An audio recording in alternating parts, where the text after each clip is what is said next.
Hi hello வணக்கம். இது உங்கள் சிவி ஜோன். ஸோ எல்லோரும் எப்படி இருக்கீங்க? இப்போ பார்த்தீங்கன்னா லைவில் வந்து ஒரு விஷயம் போயிட்டுருக்கு.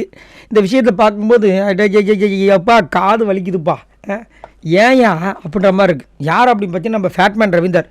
உண்மையில் நல்ல ஒரு திறமையான ஒரு பேச்சாளர், சூப்பராக வந்து ரிவ்யூ பண்ணுவார், எல்லாம் ஓகே. பட் வீட்டுக்கு போனதுலேருந்து பார்த்தீங்கன்னா வெளியில் இருக்கிற எல்லா யூடியூபர்ஸும் சரி, எல்லா ரிவ்யூவர்ஸும் சரி, இவரை பற்றி தான் பேசுவாங்க, இவரை பற்றி தான் இப்போ இது பண்ணுவாங்க. ஏன்னா நான் அந்தளவுக்கு நான் பண்ணியிருக்கேன், இன்னமும் இந்த பிக் பாஸ் ரிவ்யூ இவர் மட்டும் தான் பண்ணியிருக்க மாதிரி ரொம்ப ஓவராக வந்து ஊட்டிகிட்டு இருக்காப்புல. நம்மளும் எக்கச்சக்கமாக நான்லாம் ஒன்றுமே இல்லாமல் வச்சுக்கோங்க, இந்த மாதிரி எக்கச்சக்கமான பேர் ரிவ்யூ பண்ணிக்கிட்டு இருக்காங்க.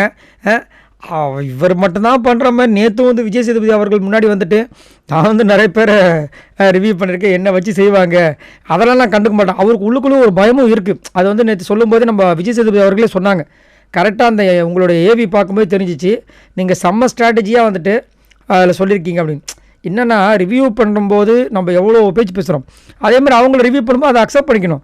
ஆனால் அவர் என்ன சொன்னார் நேற்று, என்னைய சப்போஸ் அந்த மாதிரி பண்ணால் கூட எனக்கு ஒன்றும் பிரச்சனை இல்லை, என்னையை லைக் பண்ணுறவங்க இருப்பாங்க, அவங்கள நான் லைக் பண்ணிட்டு போகிறேன்னா. அப்போ நீங்கள் ரிவ்யூ பண்ணும்போது மட்டும் யாராவது திட்டம் வாங்கிக்கணும் அப்படின்னு ஏன் சொல்கிறீங்க? எப்பா இப்போயும் அதே மாதிரி கும்பலாக வந்து எல்லாம் உட்காந்துட்ருக்காங்க. நம்ம ரவீந்தர் அவர்கள், ஜாக்லின் அவர்கள், அதுக்கப்புறம் வந்துட்டு ஆர்னவ் பக்கத்தில். இப்போ என்னன்னு தெரியல, ஆர்னவ் ஃபுல்லாக ஃபேட்மேன் பக்கத்தில் தான் இருக்கார். அப்பயும் அதே தான் சொல்லிட்டு இருக்கார். வெளியில் வந்து என்னை வந்துட்டு இந்த 7 சீசன்லேயும் இது வரைக்கும் நான் செஞ்ச கண்டஸ்டண்ட்டோட ஃபேமிலிஸ் எல்லாம் யூடியூப் சேனல் ஆரம்பிச்சிருப்பாங்களா, இவரை பற்றி பேசிகிட்டு இருப்பாங்களாம். அட போங்க சார் பாஸ், எல்லாருக்கும் நிறைய வேலைகள் இருக்குது பாஸ். உள்ளே வந்துட்டு நீங்கள் மட்டும் போயிருக்கீங்க. அதுவும் நேற்று சொன்னார் பாருங்க, நான் தான் ஒரு தகுதியான ஒரு கண்டஸ்டன்ட், என்னென்னா ஓடவும் முடியாது ஒளியவும் முடியாதுன்னு. அந்த இதை வந்து இப்படி எடுத்துக்கிட்டார், அவரோட உடம்புக்கும் வெயிட்டுக்கும் அப்படின்ட்டு. அதை வந்து சொல்லி நம்ம காதில் ரத்தம் வர மாதிரி இருக்குது. உள்ளே இருக்கிறவங்களாம் பாவம் எப்போ இதை சொல்ல போகிறாங்க தெரில. ஏங்க போதுங்க, அரைச்சமாகவே அரைச்சிட்டு இருக்கீங்கன்னு. ஏன்னா நிறைய பேர் பார்த்தீங்கன்னா ஃபேட்மேன் ரவீந்தர்கிட்ட வந்து நிறைய கண்டென்ட் எதிர்பார்க்குறாங்க, ஒரு ஃபன் எலிமெண்ட் எதிர்பார்க்குறாங்க. பட் அவர்கிட்ட வந்து இது வரைக்கும் வந்தது பார்த்தீங்கன்னா என்னைய வெளியே கண்டிப்பாக வச்சு செய்வாங்க, இதுதான். சரி, நீங்கள் உங்களோட கருத்தை சொல்லுங்கள். ஃபேட்மேன் ரவீந்தர் வந்துட்டு டாப் 5ல் வருவார்னு நினைக்கிறீங்களா, இல்லை அவரை பற்றி என்ன நினைக்கிறீங்க?